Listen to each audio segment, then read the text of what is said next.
Hey gorgeous people, I hope you're having a fabulous start to your Easter Friday and obviously long weekend as well. And I've just been out for a quick run this morning and feeling fabulous. My girls and I are off to the Sydney Royal Easter Show with all of the crowds today and tomorrow, so it should be really great and really exciting to see lots of things up there. But today I really want to chat about doing things out of guilt or out of obligation or because we feel like we have to. And hey Sharina, great to have you on, darling.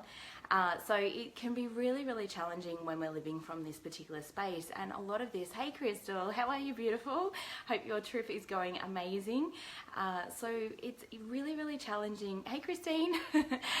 It's really challenging when we're living from that space of feeling like we have to do things or that we must or we should, and it's like this real push energy, and it gets very uncomfortable, and it can be quite exhausting and draining. And it's one of the biggest things that I find, particularly for women, where we continue to give from this empty bucket, and it just is so detrimental to our well-being. It's detrimental to our self-esteem. It's detrimental to it's great to hear that you got home wonderful, and you had a great trip as well too, Crystal, but it's so detrimental to our well-being on so many levels, and it never feels great to give from that space as well.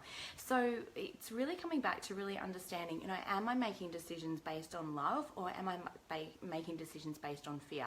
And how we actually do that is really just feeling into your body and feeling how your body actually feels at the time, acknowledging your emotions, acknowledging when you feel like frustrated or when you feel resentful or perhaps when you feel angry. They are your biggest keys that you're actually giving from a place of feeling like you have to or obligation. Now, how do we actually flip that around? How do we actually start to change that so that we can actually give from a place of love, of feeling like it's totally aligned to do that?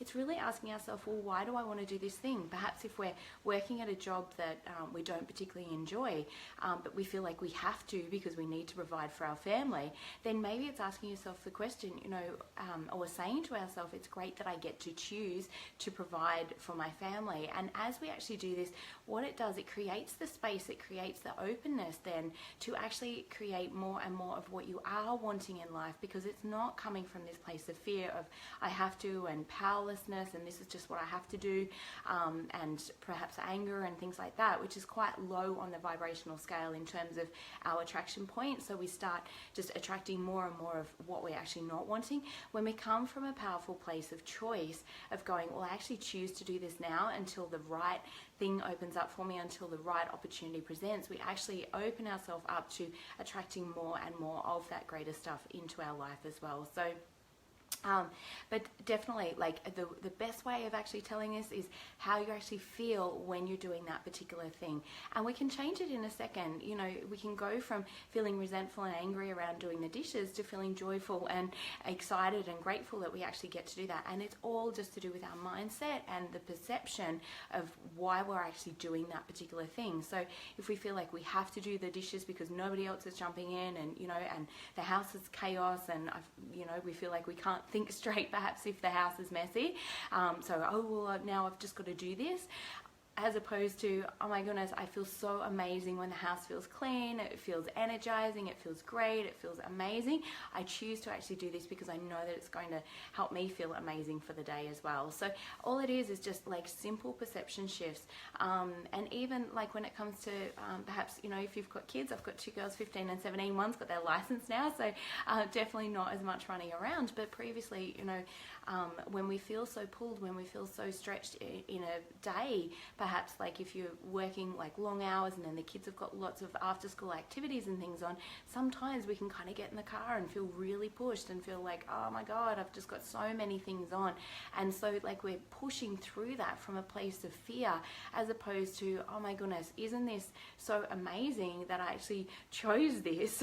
and that might frustrate some people, or it might annoy some people, but until we actually acknowledge that we have actually chosen that for ourselves, it's what we've actually decided that we're wanting to do. Hey Mel, great to have you on, babe.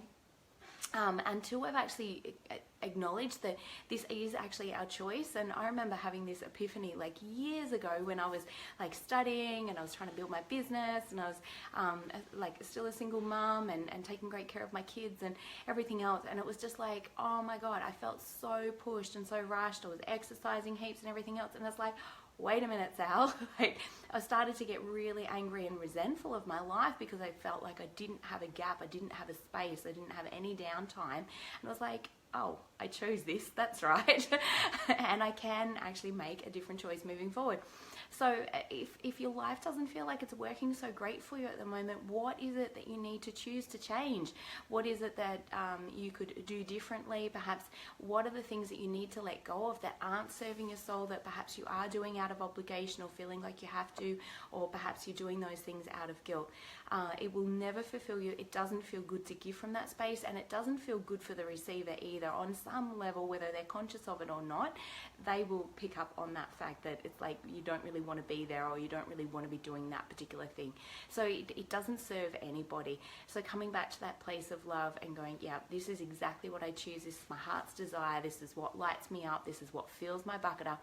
And when we give from that place, it really does continue to fill the bucket up even more every single day. So I hope that's been helpful. But really coming back to really just conscious awareness, am I choosing to do this thing from fear, or am I choosing to do this thing from love? And it might be exactly the same decision, but the energy that you're doing that particular thing, or the energy that you're choosing with, will change things radically for yourself, and will help not only with your health and well-being, but with your emotions and how great you feel, and how energized you feel by doing that particular thing as well. It always comes back to who we're being. It's never about what we're actually doing. We can do different things all day, every day. We'll only enjoy those things that we're doing when we're being happy, when we're being joyous, when we're feeling grateful, when we're being all of those wonderful things that really light us up and help us feel amazing. So it all comes back to perception, how we're looking at things, and what choice that we're actually allowing ourselves to give to ourselves as well. So have an amazing Easter, and I will tune in with you guys next Friday. Bye for now.